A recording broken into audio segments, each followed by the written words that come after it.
കാര്യവട്ടം ക്യാമ്പസിലെ ഈ കാണുന്ന കാട് മൂടിയ സ്ഥലത്തിന് നടുക്കുള്ള ഈ വാട്ടർ ടാങ്കിലാണ് അസ്ഥികൂടം കണ്ടെത്തിയത്.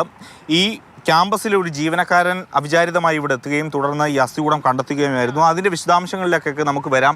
ഈ കാണുന്ന സ്ഥലം നമുക്ക് പകൽ പോലും എത്തിയാൽ ഭയാനകമായ ഒരു അന്തരീക്ഷമാണ്. കാരണം അത്രയധികം കാട് മൂടിയ ഒരു സ്ഥലമാണ്. ഇനി ഏറ്റവും പ്രധാനമായും അറിയേണ്ടത് ഇത് ആരുടെ അസ്ഥികൂടമാണ്, ഇത് എങ്ങനെ എത്തി എന്നുള്ള കാര്യങ്ങളൊക്കെയാണ് ഈ കേസുമായി ബന്ധപ്പെട്ട് ഇനി പുറത്ത് അറിയേണ്ടത്. ഏതായാലും പോലീസിൻ്റെയും ഫോറൻസിക്കിൻ്റെയും ഒക്കെ പരിശോധനകൾ പൂർത്തിയാക്കി ഈ അസ്ഥികൂടവും അതോടൊപ്പം തന്നെ ഇതിൻ്റെ അടുത്തുനിന്ന് ലഭിച്ച സാധനങ്ങൾ ഒക്കെ തന്നെ മാറ്റിയിട്ടുണ്ട്. നമുക്ക് ദൃശ്യങ്ങളിൽ കാണാൻ കഴിയും. ഇതൊക്കെ ആ ഭാഗത്ത് അസ്ഥികൂടം കണ്ടെത്തിയ ഭാഗത്തുണ്ടായിരുന്നതാണ്. കയറ്, അതോടൊപ്പം തന്നെ കുട, മറ്റ് വസ്ത്രങ്ങളൊക്കെയാണ് ഇപ്പോൾ പോലീസ് ശേഖരിച്ചു വെച്ചിരിക്കുന്നത്. ഈ അസ്ഥികൂടം കണ്ടെത്തിയത് ക്യാമ്പസിലെ ജീവനക്കാരനായിട്ടുള്ള രഞ്ജിത്താണ്. രഞ്ജിത്ത് ഇപ്പോൾ മാതൃഭൂമി ന്യൂസിനോടൊപ്പം ചേരുകയാണ്. എങ്ങനെയാണ് ഇത് കണ്ടെത്താനുള്ള സാഹചര്യം? ഡ്യൂട്ടി പരമായിട്ട് ഇന്നലെ ഉച്ചയ്ക്ക് ഇവിടെ വന്നപ്പോഴത് യാദർച്ഛികമായിട്ടാണ് എൻ്റെ മണ്ട കയറിയത്. അപ്പോഴത്തേക്ക് ഇവിടെ ഒരു മാനുവൽ ചേമ്പറിൻ്റെ അടുത്തൊരു കുട ഇരിക്കുന്നുണ്ടായിരുന്നു. അപ്പോൾ എന്താണ് കുട അങ്ങനെ വരാൻ സാഹചര്യമില്ലെന്നും പറഞ്ഞ് ചെന്ന് നോക്കിയതാണ്. അപ്പോഴത്തേക്ക് അതിൻ്റെ അകത്തൊരു ലാഡർ ഉണ്ടായിരുന്നു. അപ്പോൾ ആ കുട മാറ്റിയിട്ട് ലാഡർ നോക്കിയപ്പോൾ എൻ്റെ അടുത്തൊരു സ്കെൽറ്റൻ കണ്ടായിരുന്നു. അങ്ങനെ ഞാൻ ഇത് ഇവിടുത്തെ സെക്യൂരിറ്റി ഓഫീസറിനെയും സുരേഷ് സാറിനെയും അവിടുത്തെ ഓഫീസിലായിട്ട് അറിയിച്ചായിരുന്നു. പിന്നെ അവിടെ നിന്ന് ഇൻസ്പെക്ട് ചെയ്തായിരുന്നു. ഇൻസ്പെക്ട് ചെയ്തപ്പോഴത്തേക്ക് സ്കെൽറ്റൻ ഏകദേശം മനുഷ്യൻ്റെ ഇതുമായിട്ട് സാമ്യമുള്ളതാണെന്ന് പറഞ്ഞു.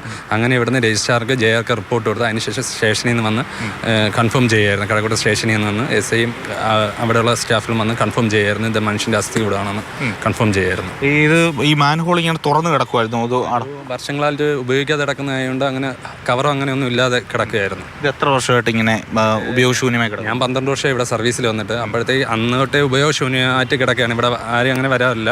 പിന്നെ വാട്ടർ അതോറിറ്റിയിൽ നിന്ന് എന്തെങ്കിലും വാല്യൂ കൺട്രോളിങ്ങിന് മാത്രമാണ് ഇവിടെ വരാറുള്ളത്.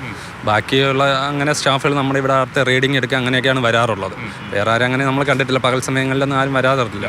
ഇത് മുൻപ് എന്തിനു വേണ്ടി ഉപയോഗിച്ചുകൊണ്ടിരുന്ന ഈ കെട്ടിടം? ഇത് മുമ്പ് അരുവിക്കര ഡാമിൽ നിന്ന് പമ്പ് ചെയ്ത് ഇവിടെ വന്നിട്ട് ഇവിടുന്ന് പള്ളിപ്പുറം ക്യാമ്പിനും നമ്മുടെ കേരള വാട്ടർ അതോറിറ്റിക്കും വേണ്ടി പമ്പ് ചെയ്യാൻ വേണ്ടി ഉപയോഗിച്ചുകൊണ്ടിരുന്നതെന്നാണ് പറഞ്ഞു കേട്ടിട്ടുള്ളത്. പക്ഷേ ഇത് ക്യാമ്പസിനകത്ത് സ്ഥലമാണ്, ക്യാമ്പസിൻ്റെ അകത്തുള്ള പ്രോപ്പർട്ടി തന്നെയാണ് ഇത്. ഇപ്പോൾ ഏതായാലും പ്രാഥമികമായി മനസ്സിലാക്കുന്നതനുസരിച്ച് ഇതൊരു പുരുഷൻ്റെ അസ്ഥികൂടമാണ് എന്നുള്ളതാണ് പ്രാഥമികമായ ഫോറൻസിക്കിൻ്റെയും പോലീസിൻ്റെയും ഒക്കെ പരിശോധനയിൽ നിന്നും വ്യക്തമാകുന്നത്.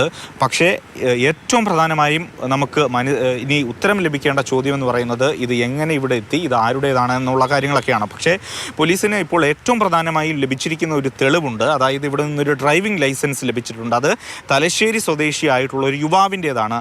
അവിനാഷ് എന്നാണ് ആ യുവാവിൻ്റെ പേര്. അത്തരം ചില തെളിവുകൾ കൂടി ഇവിടെ നിന്നും ലഭിച്ചിട്ടുണ്ട്. ഇനി ഏതായാലും ഇതുമായി ബന്ധപ്പെട്ടുള്ള കാര്യങ്ങൾ കൂടുതൽ കാര്യങ്ങളൊക്കെ തന്നെ പുറത്ത് അറിയണം.